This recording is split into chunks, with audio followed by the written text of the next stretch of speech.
இந்த உலகத்தை எப்படியெல்லாம் ரசித்து வாழ முடியுமோ அப்படியெல்லாம் அவன் ரசித்து ரசித்து வாழ்ந்தான். ஆனால் அந்த உலகம் இவனை கண்டுகொள்ளவே இல்லை. அவனின் ஒட்டுமொத்த உலகமும் அவள்தான், அவள் மட்டும்தான். இதோ உணர்ச்சி பூர்வமான ஒரு காதல் கவிதை.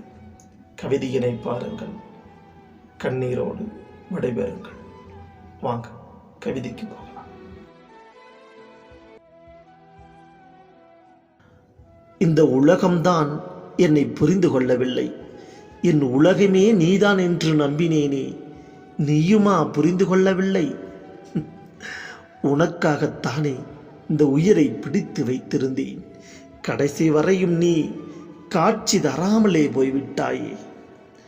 மரணப்படுக்கையில் இருந்தபோதும் கூட ஒவ்வொரு மணி துளியும் உன் நினைவில் தானே தேய்ந்தேனடி.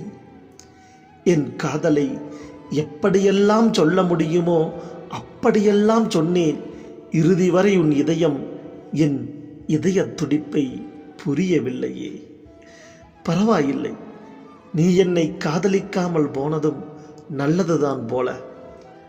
யமன் என்னை இவ்வளவு சீக்கிரம் அழைப்பான் என்று நானே யோசித்ததில்லை.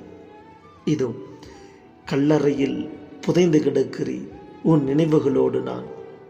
பெண்ணே, என்றாவது ஒரு நாள் என் கல்லறை முன் நீ வந்து நின்றால் போதும்.